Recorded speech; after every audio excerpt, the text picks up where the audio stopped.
be good. That'll be good. My name is Gilbert Carmona. I'm an enrolled agent. An enrolled agent is a person enrolled with the Internal Revenue Service. I can represent taxpayers. I file tax returns. I solve all kinds of problems that you can be having with not only the IRS, but with any state taxing authority. As an enrolled agent, I practice in all 50 states, so I have clients literally all over the United States and 4 other countries as of last count. Yeah, I'm down one. The one fella moved back from China, but that's okay. Somebody else will step up to the plate, I'm sure. Any expatriate having to file a tax return, I can help them with. I also prepare simple tax returns. Just every now and then you wish you had just a simple tax return. But as an enrolled agent, I can help you with all those things. I have an office right here at 113 Whitesides Road, right next to the station. I have another office at 226 South Trade Street, downtown Tryon, the beautiful Art Deco building off the historic downtown. You can get me at 828-289-9300.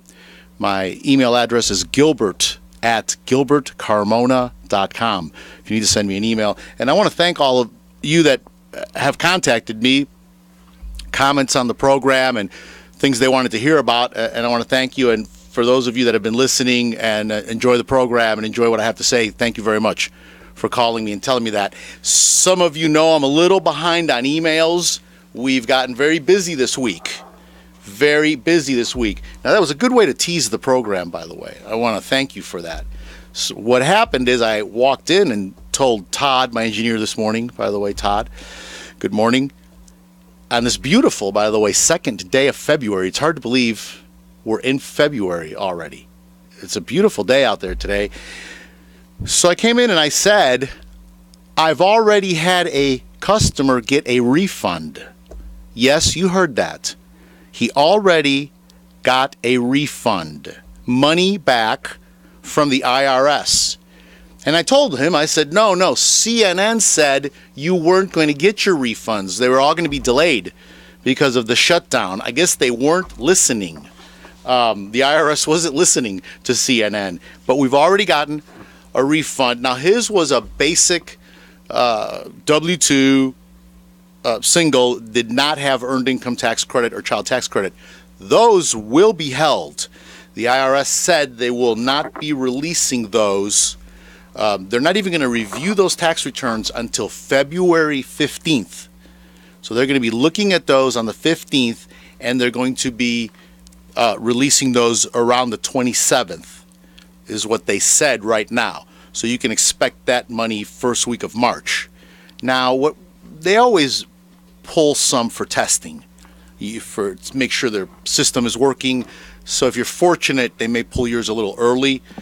But the IRS is back to work Monday. They were back to work. And I knew they were back to work because my email filled up. Because I am on their mailing list. I get IRS news as it happens. As they release it, I get it from all departments. Boy, you could tell they were back to work. They even released an email telling us they were back to work.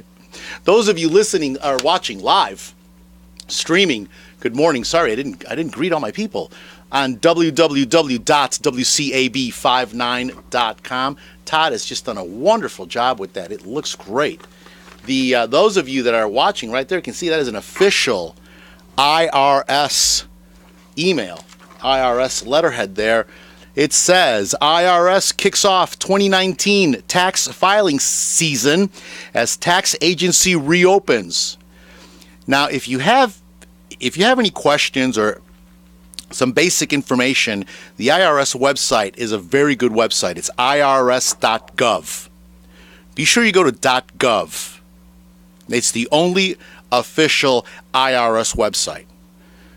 There's a lot of websites that are irs.com, .net, .org. I think they've got everything covered. Most of those are designed to steal your data if you should try to make a payment or try to access transcript information. And some of these sites actually look pretty official. But the only one is irs.gov, and your browser will tell you that you're at a secure website.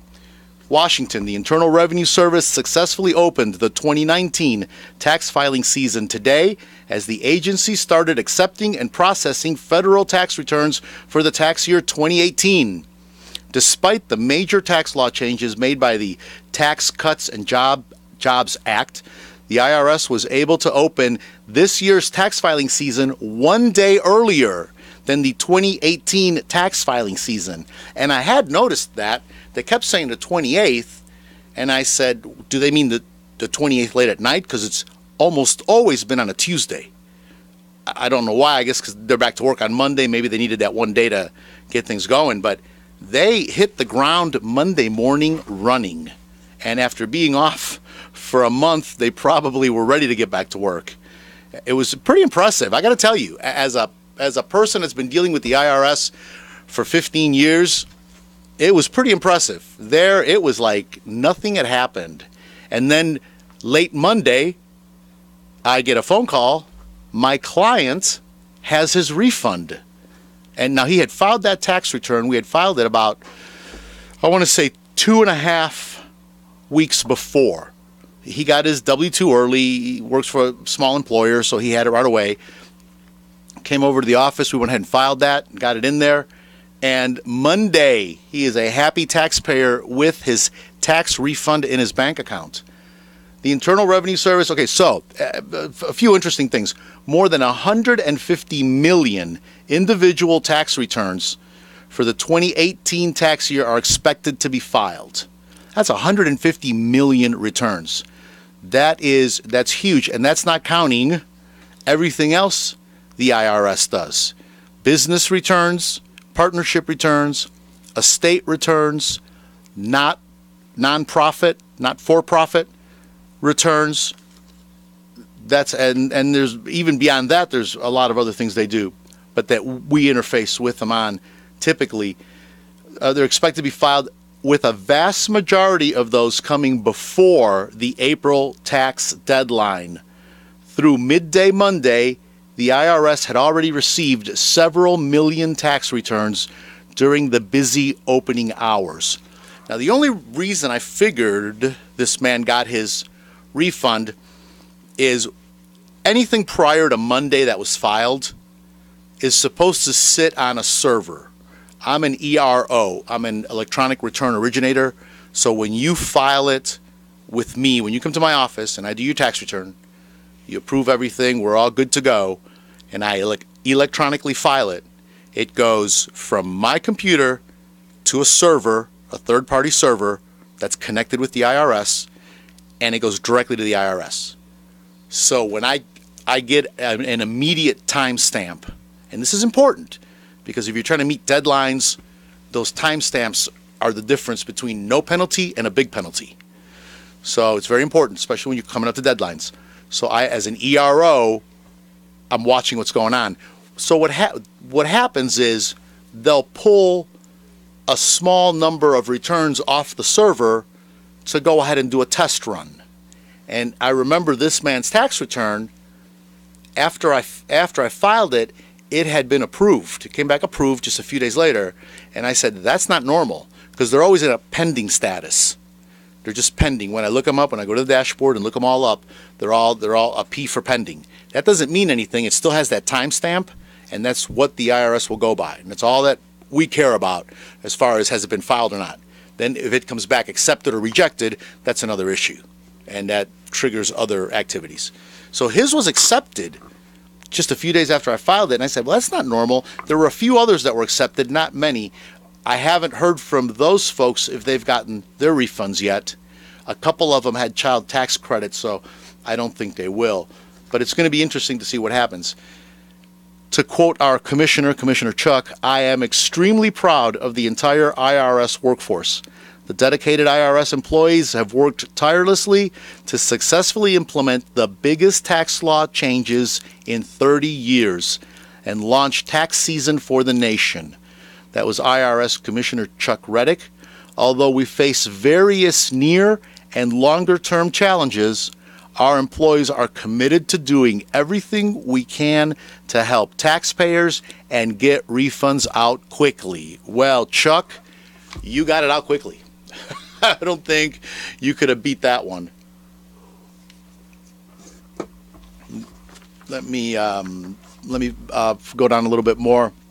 Following the government shutdown, the IRS is working to promptly resume normal operations. The IRS will be doing everything it can to have a smooth filing system. Reddick said taxpayers can minimize errors and speed refunds by using e-file and IRS free file along with direct deposit. The IRS expects the first refunds to go out in the first week of February, and many refunds to be paid by mid to late February like previous years. The IRS reminds taxpayers to check, and I do too. I remind you that you can go to Where's My Refund, and the only place you're going to find Where's My Refund is irs.gov. Do not go to any other website.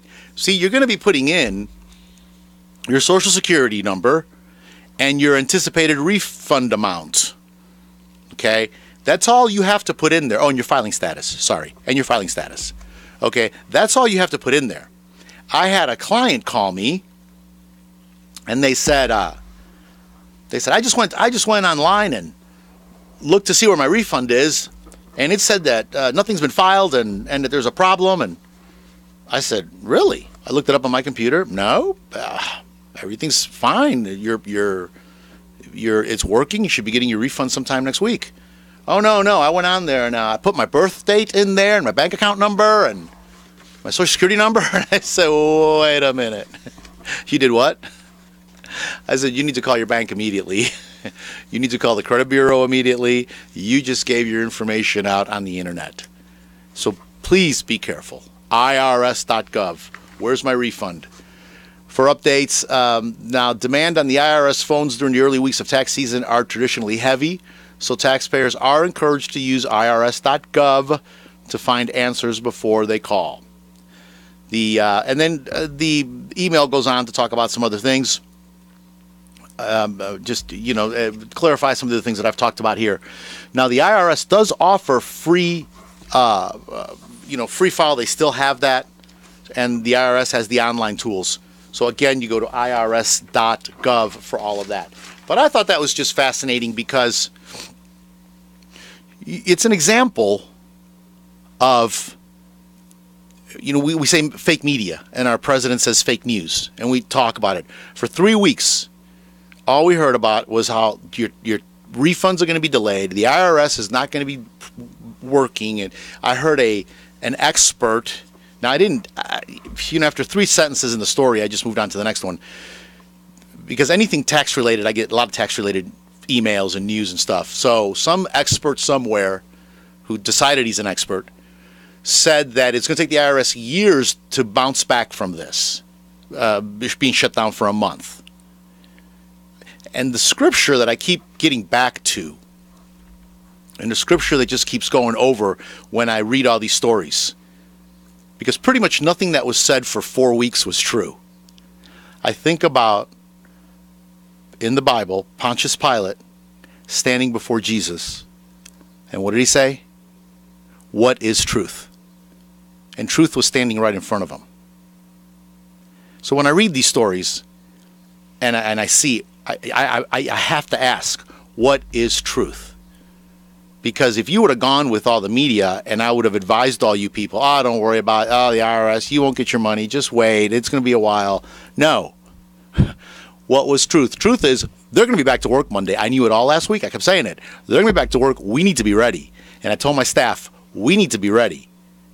And we were ready. And we were very ready. I read the scripture a while back. No man, there is a way that seems right to a man. There's a way that seems right to them. These people that blatantly just lie on the media with no consequence. It seems right to them to do that. But the end thereof leads to destruction. The other scripture, no man bothers to ask if this thing I'm holding in my right hand is a lie or not. So that's just what I keep thinking all week when I think about this. All this stuff that's going on and what we do. See, taxations are just more than taxation. So when we get back, I'm going to talk about W-2s, who needs to file, what changes do we have with this new tax law, Going to get into that a little bit. Going to talk a little bit about some business filing things and answer a few questions. Let's go ahead and take a break, Todd. This is Gilbert Talks Taxes, WCAB, AM 590, FM 100.9. This is Gilbert. I've made a career out of helping businesses. Something else that can help businesses is a good sign. Let me tell you about DS Signs and Graphics right here in Spindale. Whether it's outdoor signage, banners, printing, or promotional items, call Alex at 828-286-4900. And remember, a good sign is good business. People come up to me all the time and say, Gilbert, thank you for doing my tax return. I just got my refund. Any idea what I can do with that refund? Oh, yes, I've got an idea. Call NC Tractor and Farm Supply on Railroad Avenue. Get yourself a brand new Massey Ferguson. You can call Phil at 828-429-5008. And when you're talking to Phil, mention you heard it on Gilbert Talks Taxes. You know what he'll do for you? Absolutely nothing. But me, he's going to give me a discount when I buy my Massey Ferguson. This is Gilbert. We are back. Gilbert Talks Taxes. I want to welcome all of you listeners. Thank you very much. If you need to call my office, my telephone number is 828-289-9300. Now, Thursday marked a very special deadline. January 31st was when we get out to the people, the end users, 1099s, 1099 miscellaneouses, 1099 dividends, 1099 interest, and all these things. You're supposed to get all your tax documents. They're supposed to be in the mail January 31st. That is in the paper world of tax law. In the real world, where we all really live, that might not happen. Now, there are consequences to employers and banks and people that have to get these documents out. But legitimately, they have a lot of data. And there's just a lot to do. Those of you that are waiting for 1099 brokerage accounts, 1099Bs, B as in boy, your brokerage accounts, you're supposed to get them by January 31st. But most people don't. Don't worry about it. Just wait. I've noticed over the years, they're just coming out later. Or the ones that come out early, and I don't know because I've never worked on that side of it. I've never worked for a brokerage house or a bank or anybody like that. But what appeared on my end to be happening, and it's just my opinion, I don't want to get a phone call from Goldman Sachs on this, okay? My opinion is that they got the accounts out quickly, and then they went back and caught mistakes and issued amended 1099Bs because several years there, and this was from all the big brokerage houses. It wasn't just from one specific. It was from many. All the 1099Bs came out.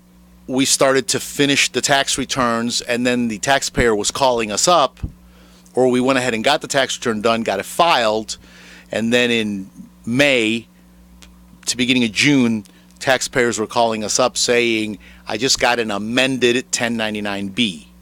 Now, sometimes the amendment didn't mean anything. It didn't change any numbers on the return. It was just more information. Other times, it changed the number on the return where people either owed more money or got some money back. Whatever the situation was, it changed the tax return. One year, we had many of those to the point that we just took all those clients and contacted them and said, look, let's just file an extension. April 15th, last year, this is what you owed, or this is how much you got back. If you owed, let's go ahead and make an estimated tax payment. Based on that, let's wait.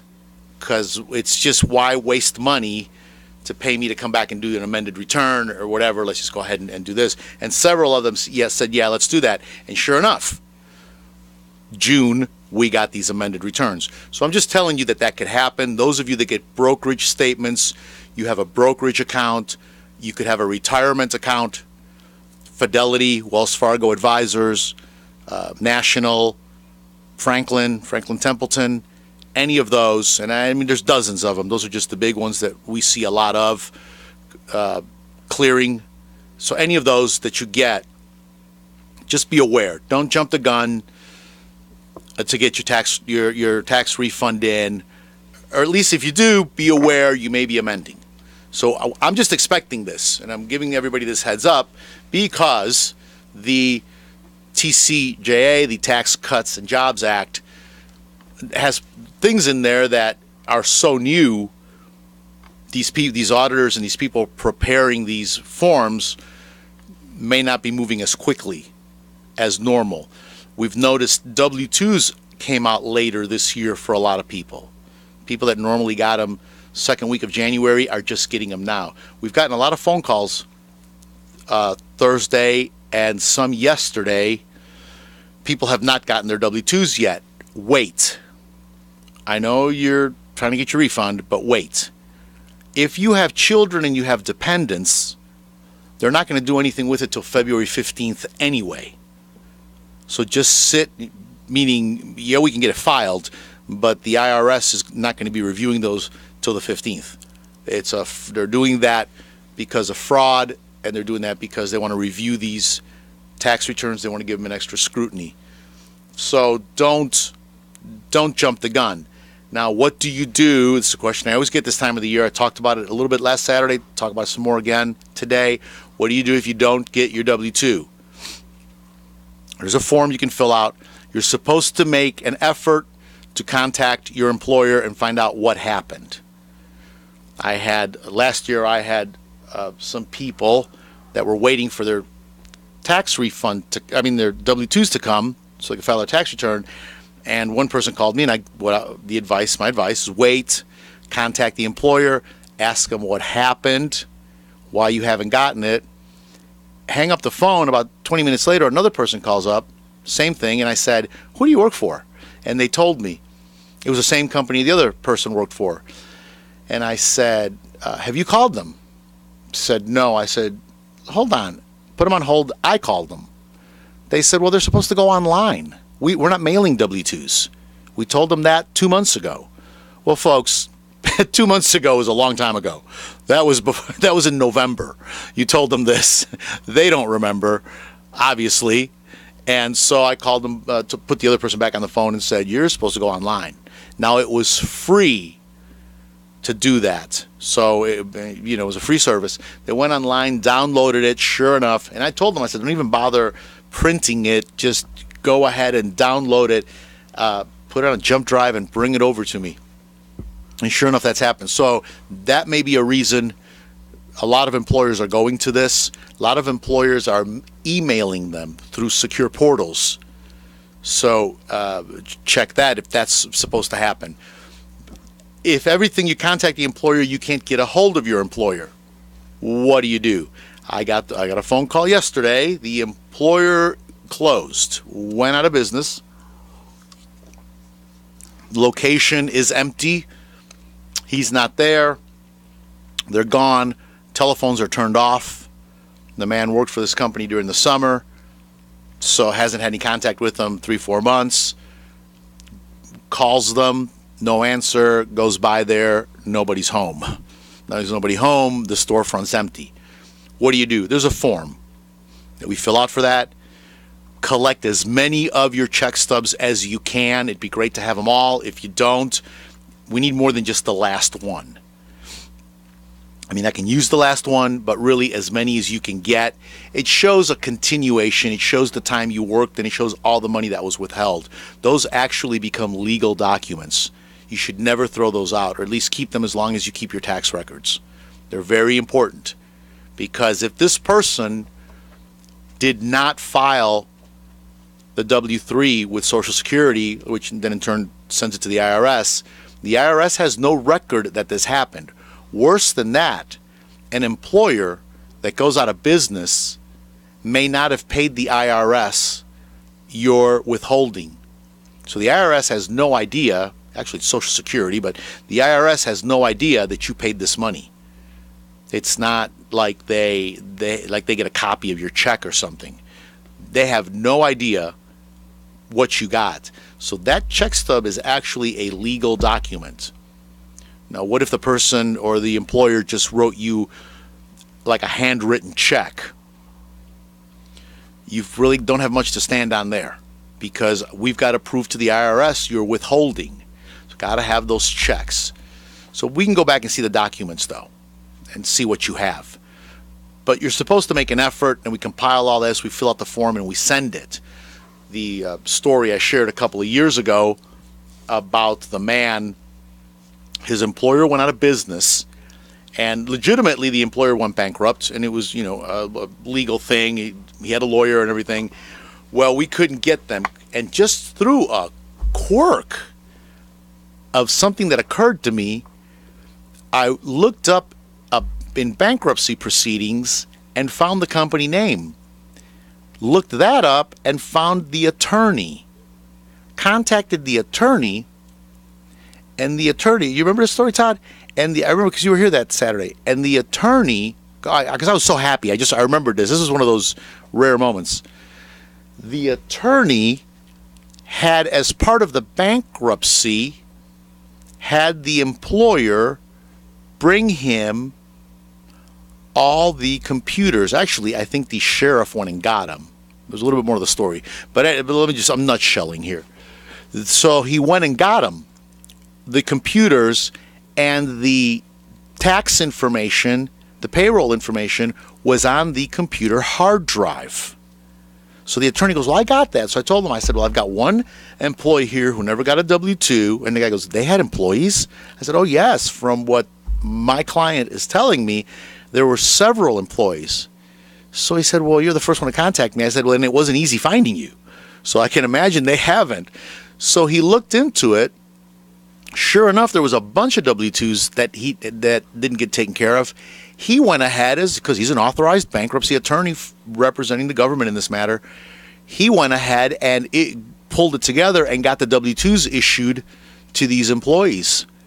Did the paperwork and got it all through the bankruptcy court. And I told my guy, this is a miracle. I mean, a real miracle. Because he had like one check stub, and it was from the middle of the year. So it wasn't even the final check stub showing everything. It might have been close to the end, but we still were missing a few. And but that was rare. Very, very rare that you get that fortunate. So, but there is a form you fill out, and then we proceed with that form. This is now a paper file, and this will hold up your refund. This is not a normal 2 to 3 week refund anymore. Now you're looking at a 3 to 4 month, maybe longer refund. It took about 6 months for this man to solve his problem. But when he got it solved, you got his refund, and you move on, and nobody even remembers the details anymore. The other thing is, and I've had this happen, haven't had it happen this year yet, had it happen twice last year. Person worked for a contractor, filled out W-4s, all the information for withholding, got his checks. He noticed, though, that there was no withholding. He got exactly what he worked for. And he said, I should have asked. I should have asked, but he just took the money and said, well, okay, they got a hold of it. At the end of the year, he gets waiting for his W-2. What he gets is a 1099 miscellaneous. Contacted the employer, said, I'm waiting for a W-2. I got this. The employer says, no, that is what you get. You were an independent contractor. You were not an employee. The man said, no, I filled out the form and I was supposed to. And the employer said, I didn't do that. I didn't withhold. You were not an employee. This is what you are. Well, when you get that 1099 miscellaneous, you are now responsible for all of your taxes. You are responsible for your share, your half of FICA. It's called self-employment tax. So now this person has to pay. It ended up being almost 20% of what that 1099 miscellaneous was for. And it was a pretty good amount of money. So he didn't have that, number one. Number two, he was lied to. He was waiting for a W-2. There's a form for that too that we can fill out. Where you thought you were supposed to get that, we've got to document things. We have to document what you did, what your job was, what the process was, how you worked, where you worked, and submit it. And you will actually be credited that money. The IRS has to approve it, then they will go after that employer. and make things right with that employer. But you're pretty much out of it, which was fine with the two people last year because they didn't work for him anymore. They were out of the picture and really didn't care. I've had other people say, well, I still want to work for this guy. We'll work something out. Okay, well, that's up to you. But just know that 1099, you're responsible for self-employment tax, and it can be a large amount of money. Let's go ahead and take another break. This is Gilbert Talks Taxes, WCAB 590 AM, 100.9 FM. Hi there, this is Kimberly, and I'm here to tell you about Peterson's Auto Service and Detail Shop. As a woman, I'm often apprehensive about taking my car to a dirty service garage. But you can be assured that Peterson's, located at 478 Butler Road, Forest City, has an incredibly clean and safe environment where you get high-quality service at a great price.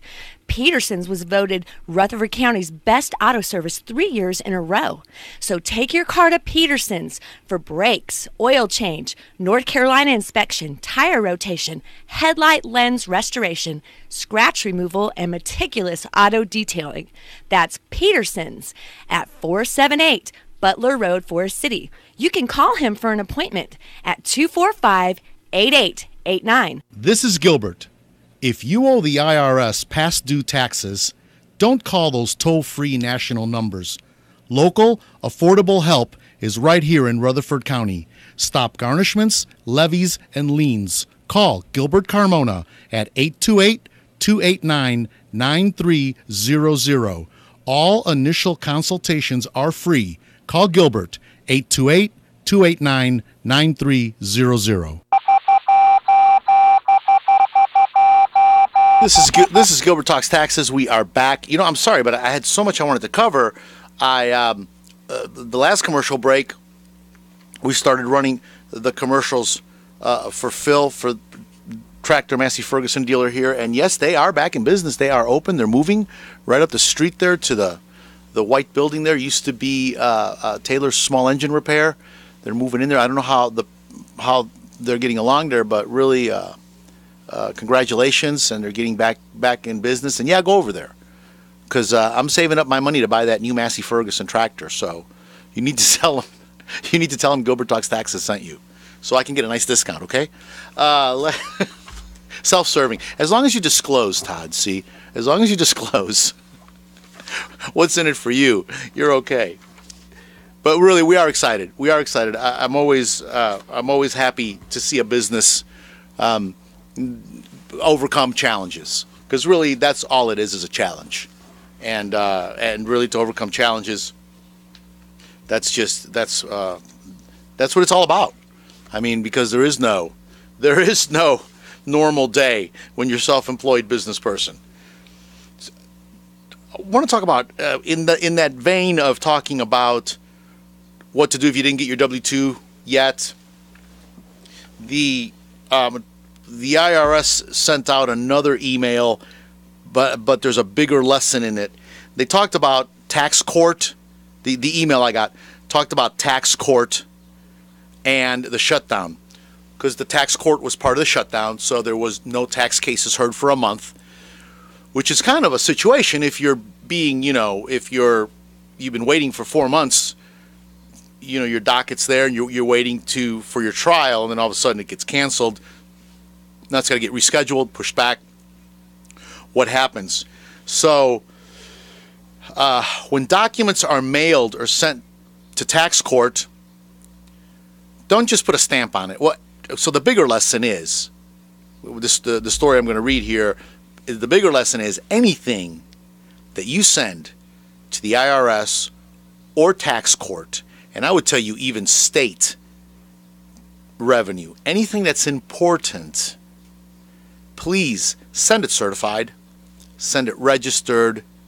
I like to use, with the post office, unless I'm overnighting it, I like to use the second day priority envelopes, because for just a few dollars more, I get computer tracking.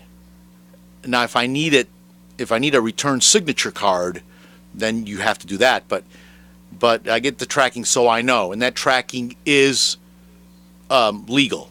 Okay, that is accepted, that is legal. You did send it priority mail. Now, do you need a signature or not? It just depends how important it is. a signature card, a little green card that you get back. It just depends how important it is. I used to send everything with a signature card, but not everything is really that important. So it does. But do these things. And so when you get something returned from the IRS or something, they couldn't deliver it, and it gets returned back to you, do not throw it out. Don't open it, take out what was inside, and throw the envelope out. That envelope is a legal document that you can bring to a court of law to prove that you did this. So just save it. It has actually saved my clients a lot of money that I have saved these, because it proved we tried to deliver it. So what their email was, the tax court website indicates that mail sent to the court through the U.S. Postal Service or through designated private delivery services, that's FedEx, UPS, anything other than the post office they consider private delivery, or even a courier. I've used couriers. I had to get something to Raleigh by like 2 o'clock.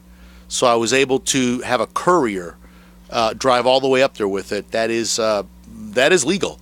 They were authorized. May have been returned undelivered. Okay, so their website at tax court is saying that mail delivered to them may have been returned undelivered during this shutdown because there was nobody there to receive it. The 3 days or 4 days, however long they hold it there at the counter, expired. Postal Service or your third party returned it. Okay, so it comes back to you. If a document you sent to the tax court was returned to you, as the tax court website indicates, remail or resend the document to the court with a copy, and in the email they bolded and underlined copy, with a copy of the envelope or the container with the postmark or proof of mailing date in which it was first mailed or sent. In addition, please retain the original. I cannot tell you how important that is. And I see that mistake a lot. Where you mailed it? How did you mail it? I just put a stamp on it. This is a very important document. You just put a stamp on it. You don't even know if it got delivered. Okay? So please, please, please do send it. Spend the $4, I think, is what it cost. Whatever it is. I have a metering machine at my office. I don't even know how much it is. We just do it. We want that kind of documentation. Now, if your case was calendared for trial, the tax court's closure means a lot of things. It depends where you were. I'm not going to get into all that because there's tax courts held. There's tax court throughout the country in many major cities. Basically, go to their website. You're going to get rescheduled. Again, anything you sent them, send them back. Now, what's going to happen with the 15-day? We got a couple of weeks left. They may shut down again. I don't know. We'll worry about that when it happens, I guess. A big question I get is, who's required to file? Do I have to file a tax return? That's the big question. In most cases, income, filing status, and age determine if a taxpayer must file a tax return. That is right from the IRS's manual. Other rules may apply if you're self-employed or if you're dependent of another person. For example, if you're a taxpayer and you're single and younger than 65, you must file if your income was at least $12,000. Why $12,000? Because that is your standard deduction for a single person. Okay? So you're going to want to file, if you're a single person, if you made over $12,000, well, you're going to have to file if you made over $12,000. If you made under it, you don't have to. But what if you had a job and you just made $4,000 or $5,000 and you had withholding? If you made less than $12,000, you're going to get that withholding back, all of it. Now, it may not be worth you going to a professional because you may only be getting back $50 or $100 or something like that. but you can use free file at the IRS. You can do it yourself. Very basic. But you're going to want to file to get that money back because that is your money. Okay, there are other instances when a taxpayer must file. Well, I want to keep it real simple. I was going to get into that $12,000 threshold does not, if you're self-employed, you need to file because self-employment tax kicks in right away. But the threshold this year for single, that's your standard deduction, is $12,000. Married filing joint, your threshold is $24,000. So if you're making $24,000 or less, you had no withholding, you really have no reason to file. If you are, if you're dependent of another person, you may need to file. And if you worked, you may need to file. I'm trying to be real. I'm trying deliberately. I'm not trying to get into something because you can get into a whole what if scenarios on this, and the what ifs never end.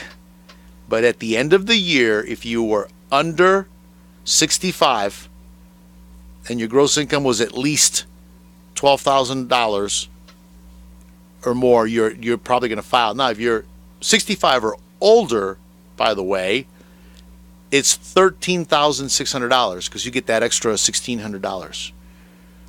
Again, under 65, both spouses, married filing jointly, it's $24,000. 65 and over, one spouse, $25,300. Two spouses, you're $26,600. So if you made less than that, and typically Social Security, if that's your only income, you made less than that, you're not going to have a need to file at all. Now, if you're getting a pension, you're getting taxable pension money, and it's below that, you probably won't need to file either, but you may have had withholding, and you may want to file to get that withholding back. I have people that have to file. Normally they wouldn't have to file, but there's withholding on these small amounts of pension money, and they just want to get that money back. They don't want to give it away. Had a household under 65, it's $18,000. So all these standard deductions have doubled, which is great, which is just great. So that's pretty much who needs to file. There's so many changes. I'm careful with any one topic because, again, the what ifs and the scenarios and everything. If you have anything more than a basic tax return this year, I really, really urge you to talk to a professional. Whether you go down to the State Employees Credit Union, you go to the Senior Center, which offers free filing, or you come see, a CPA, an EA, somebody like myself. It's more complicated, but if you've done your tax returns yourself, this year's different. And you've got any kind of complicated thing, you're like, well, I can handle this. I don't know. You just may want to. There's enough changes and there's enough going on that, and again, any one thing. Well, let's talk about the form itself being completely different and the whole way the numbers populate. We now have a small form, supposed to be the size of a postcard. It is. It's a big postcard with 6 attachments. So, and it depends what you have, depends which attachment you get. I've yet to have a tax return have all 6, but I've had tax returns have typically 3 is what's been happening. So you've got these attachments, they're bringing the numbers over. Enough is different. Enough is different. So a lot of people are going to be going to see a professional this year, and the IRS is warning people, okay? So they are warning people that no matter who prepares, and this is right from an email they just sent out warning people about this, no matter who prepares your federal tax return, by signing the return, the taxpayer becomes legally responsible for the accuracy of all information included. Okay? Just because you went to a professional does not make that person liable for your tax return. I just want to emphasize that. So if you go see somebody that is not an enrolled agent, a CPA, a tax attorney, somebody that does this professionally for a living, if you go see somebody that's just a tax preparer, ask them if they're going to sign that tax return. Just like that, are you going to sign this tax return? Are you going to put yourself down there in that little square at the bottom of the front page? Because now it's on the bottom of the front page. They moved it. It was in the back, now it's in the front. Ask them, are you going to sign there? Are you going to put your information down, your PTIN number? If they say, no, I don't have a PTIN number, or no, I don't do this, and that box populates with self-prepared, don't have that person do your tax return, really. Because you're going to sign it, you're going to be liable. Even if I sign it, you're still liable, at least when a professional signs it. With me, I have errors and omissions insurance. I have bonding. I'm responsible. I have a license. You can come back to me for relief for any acts I did. If you go to a person that doesn't have that, you've got nothing. And they may or may not do it right. There are enough changes this year that I would be very concerned. And ask them about their continuing education. What classes have you taken to prepare you for this new tax law? And I know we don't talk like that. You don't go up to a person, what classes have you taken? Just bring it up. What do you think about the new tax law? What specifically, bring it up in conversation. If they look like they don't know what you're talking about, or they just dismiss it and go, oh yeah, a few things are different, but it's okay. Folks, they don't know. We're talking about a dramatic change, or not dramatic, well, dramatic, yeah, depending on the preparer. There could be a lot of drama. Drastic was really the word I was looking for. It's a drastic change, and there's a lot of it. So we've got one last break. I'm going to talk a little bit about the business returns and what we're seeing there.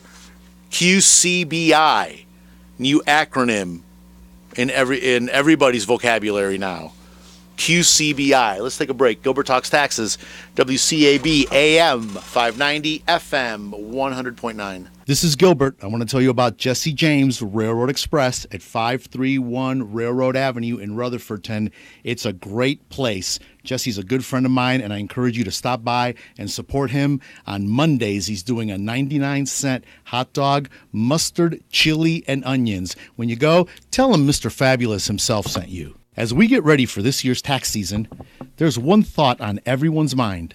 Will Gilbert's hair look fabulous this year? Oh, yes, it will. How can I say that? Because I go to Robin Saunders at RSL Salon. Whether it's a good haircut, a pedicure, or a manicure, you can count on RSL Salon. Call Robin at 828-289-9110 because everyone deserves to look fabulous. The International Morse Code Signal. We are back. Gilbert Talks Taxes. Yes, and my hair does look fabulous. I saw Robin on Thursday, and I don't know how she does it, really, but it looks fabulous when I get done. And so enough about personals for right now, because we can just go on and on and on. The big takeaway is refunds are coming. The refunds are coming. The refunds are coming. The IRS is back to work. Everything is working just fine. And the shutdown did not end the world. Okay? So, and everything's good. So whatever the next panic attack that the media will have, who knows? They kind of forgot all about the shutdown when we had the what was it? The polar vortex? Yeah, that was the media attack of the week. So they kind of didn't even talk about the IRS for a week. And I talked to people up north. I talked to my friends up north. I'm from Chicago. And they all said, I said, what? Tell me about this cold weather. We're reading down here how horrible it is up there. As my one friend in Chicago said, Gilbert, it's January in Chicago. Enough said. It's cold every day. They said, yeah, it was a little colder than usual, but this is what we do. I mean, in Minnesota, they don't even shut things down unless it's 20, 30 below. That's like normal to them. So don't go with all the media hype. Just like I said earlier, just stop and ask, what is truth? What is truth? And don't just go with what you hear. Go with what you hear inside. Don't go with what you hear, what I meant by is the media, or what you hear around you. Just go by what's inside. What is truth? Now, businesses. Let us talk about businesses that file an 1120S, subchapter S tax return, or you file a 1065 partnership return. Those are due March 15th. Okay? The reason they changed that schedule 2 years ago, the reason is so K1's, the K1 return that goes to the partners of the partnership or the members of the 1120 can be issued in time for everybody to get their tax returns, to be able to do their personal tax returns by April 15th. Now, we've got this little thing called qualified, the QBCI. Okay, so qualified business income is the big thing, and it's all part of this new tax law. It's section 199A.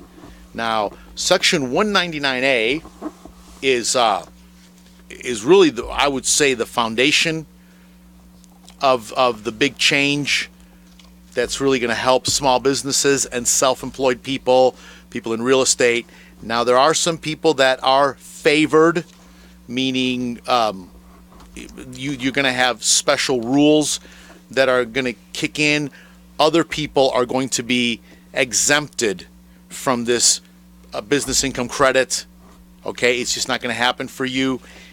You really need to just sit down and look at it. But there are some important calculations in there, and I just want to leave it at that. I don't want to actually get into the nuts and bolts of it, because what happens is most people just fall asleep while I'm talking about it, because it's highly technical stuff that only accountants and IRS people find exciting.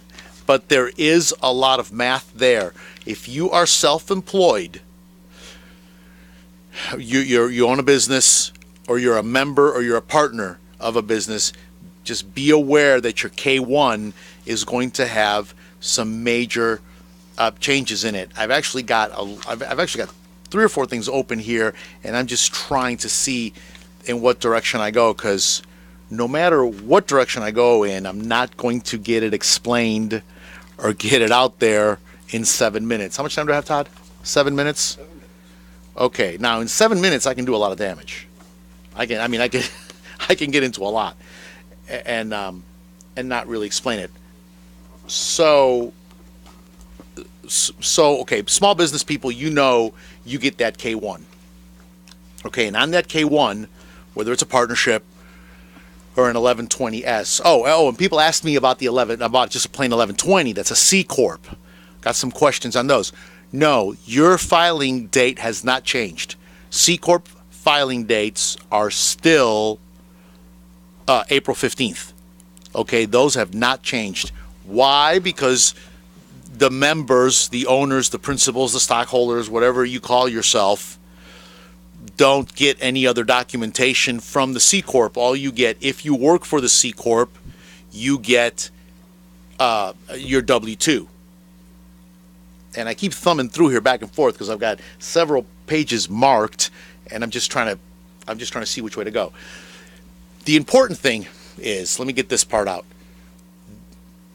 If you remember back in when I started the program, I said the worst thing about this shutdown is we don't know a lot of the final rulings. There's a lot of open ends on this. We have a lot of questions. There's a lot of what ifs. So Monday, the IRS started ruling on these things. Now, we made some premises and some assumptions for some of the tax returns we've already filed involving the qualified business income credit.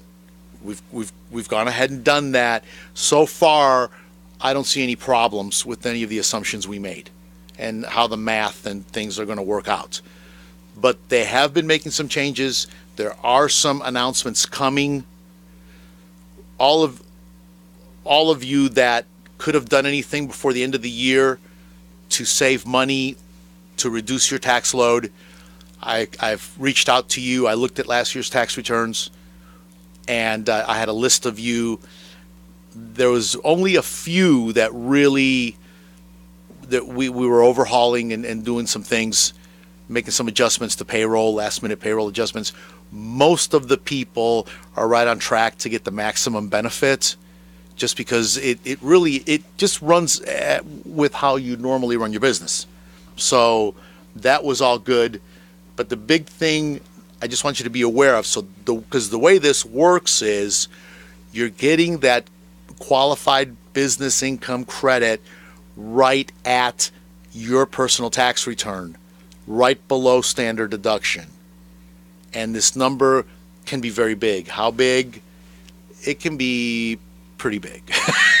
It can be as much as 20% of the threshold amount, which is the $315,000, or it can be a smaller amount up to the $415,000.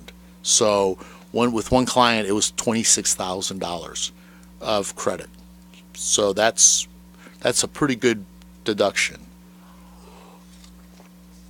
And I'm just being really careful because I don't want people to think that they're going to run and get this when they're not. So the IRS has been making announcements, has been making changes on this. So just be aware. And if your tax preparer is not talking to you about your qualified business income, ask them why, and ask them if this credit's being maximized. Just ask them what they're doing. Look at the math involving the W-2 withholding, the deduction, and there's a lot of math in there. Just look at it. And I really think, just to be safe, I really think that's all I want to say about it, Todd. Did you have any questions on it, Todd? No, you didn't. No, you're going to trust me to do that for you, right? Because again, it's one of those areas that you can do some things wrong too. That can affect that. Okay, last thing I want to talk about is ITINs, individual taxpayer identification numbers. So if you know, or if you have an ITIN is typically what a foreigner would get when they're in this country and they have to file a tax return, or they have to open a bank account, or they have any kind of legal doings and they need a number. They can't get a social because they're not American citizens or residents, resident aliens with a green card or any status like that, or they don't have a work visa. Because with a work visa you can get it. You have a status. You can get it. You're in the country with permission, so you can get a social. Now those socials are very limited. What they can do with them, they're for work only, for banking, things like that. But if you can't get any of that, you get what's called an ITIN. Okay, the IRS for the last 3 years has been expiring those ITINs. Okay, so you have to renew your ITIN. Now, so far, everybody that I've renewed their ITIN, and we've renewed a lot of them, so far you've gotten the same ITIN number. So they're not eliminating the number, they're just retiring the number from the system until it's renewed. So when you renew that number, it'll be good for a certain amount of time. In prior years, they eliminated just a few numbers. It's the middle digits. So you've got 3, 2, and 4. Your social, your ITIN, it follows the same pattern. The middle 2 digits, that's how you can tell what numbers are being retired. This year, they're retiring a whole batch of them. And it's 73, 74, 75, 76, 77, 81, 82. And what's important is if you go to file your tax return, it's going to be rejected with an invalid number. So if you owe money, it's going to, and you're on a deadline, it's going to blow that deadline because it's an invalid number. So even if you filed it timely and it gets rejected, it's an invalid number. Okay, so be aware of that. Those renew. Todd, I've got 10 seconds left. Oh, I'm done. This is Gilbert Talks Tax. You're supposed to hold up the 1 minute finger to tell me. Negative 1 minute. I'm negative 1 minute. So can I just go into the news? Everything is great. It's sunny outside. Everything's wonderful. There, that's the news. Thank you for listening, everybody. This has been Gilbert Talks Taxes. I will be back next week. Friday, the president making the case for declaring a national emergency so that he can go around Congress and build a wall himself. We will be looking at a national emergency. It's getting built one way or the other. A February 15th deadline looming for a bipartisan group of lawmakers to agree on border security funding. If not, another shutdown. Russia announcing this morning it will follow the U.S. in abandoning the 1987 Intermediate Range Nuclear Forces Treaty. It comes a day after President Trump withdrew the U.S. from that treaty, saying Russia had been in violation.